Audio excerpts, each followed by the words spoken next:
We are gathered here today to talk about the two newest releases from Gulf Orchid, Matcha Latte and Rice Milk. So I gotta be honest with you, I usually hate Gulf Orchid fragrances. I'm sorry, Gulf Orchid.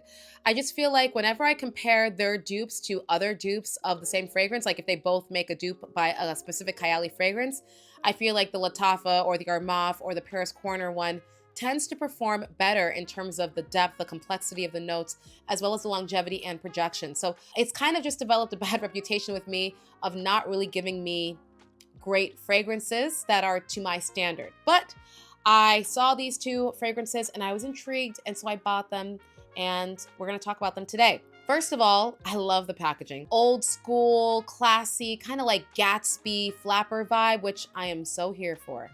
But more importantly, let's talk about the actual fragrance. Let's start it off with Matcha Latte. The most important thing you need to know about this Matcha Latte scent is that it is nothing like most latte scents on the market. I think most matcha scents, I say latte, I meant most matcha scents on the market, tend to lean in a very cozy, gourmand profile, kind of similar to Atralia's Matcha Latte. I feel like that one, while it's nice, I was kind of disappointed because it's kind of similar to like a Gourmand Escapade or Bianco Latte fragrance, and I was expecting matcha.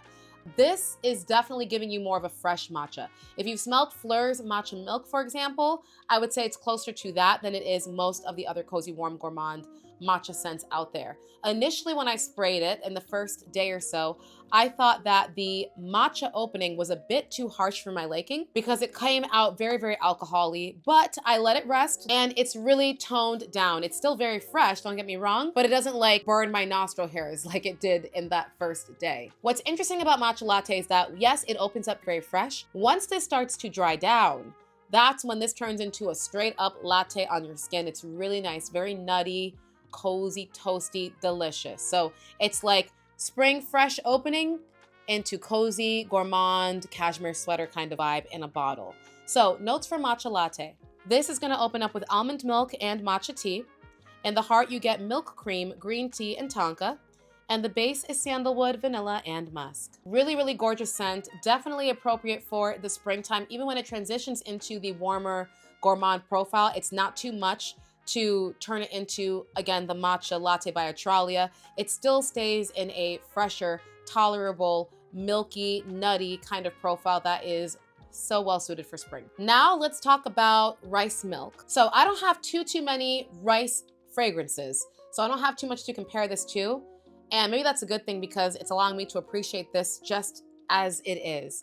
I think it's absolutely gorgeous. So the best way I could describe the smell is to compare it to how I make my rice. So when I'm making rice, I always use jasmine rice. I'm very picky. I like jasmine rice because of how it smells. And I make it in my Instapot. And what I do before I put it in the Instapot is I rinse the rice to wash away a lot of the excess starch so that it's not overly sticky. And that aroma that you get in that starchy, white, foggy water that is drained from your rice, I feel like they bottled that into this perfume and then just added some florals and like that perfume je ne sais quoi and gave you rice milk. Whether or not you like that will depend on, I think, how you feel about rice fragrances in general. I think it's beautiful. I really, really do.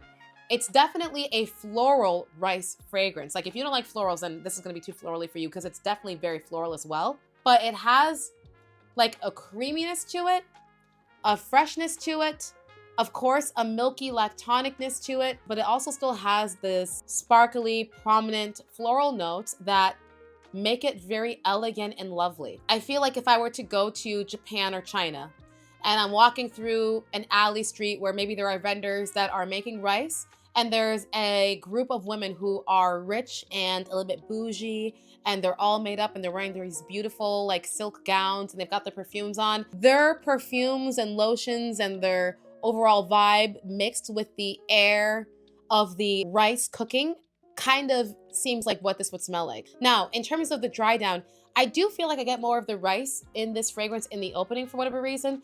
As the fragrance continues to develop, it becomes more and more floral. So just that is something to definitely be aware of. And that's why I said if you don't like florals, I don't think you're gonna like this at all. But if you like the idea of a rice milk fragrance with some florals added in, this might be right up your alley. So notes for rice milk. This is gonna open up with lily of the valley, bergamot, and hazelnut. In the heart, you get orange blossom, sweet almond, tuberose, rose, musk, milk, and rice. And the base is going to give you cedar wood, vanilla, cream, musk, and cashmere wood. So overall, I can say without hesitation that these two fragrances are the best two fragrances that Gulf Orchid has ever made.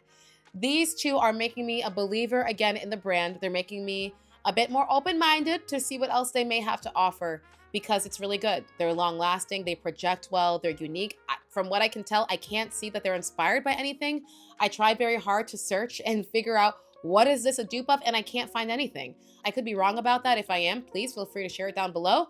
But I have not seen an exact one-to-one dupe of either of these fragrances. So very, very impressed with these two Gulf Orchid, from the packaging to the scent to the performance. I love them, the uniqueness, all the above. Also, these two together, I think, pair very well. I don't know if it was intended to be done that way, but it's quite nice because you get extra freshness and then the dry down of that latte vibe from the matcha latte. And then you get this consistent floral elegance with the rice milk, and it just makes a really nice overall complex and interesting layer combo that I think again is really well suited for springtime. I think it's a great timed release from Gulf Orchid with these two.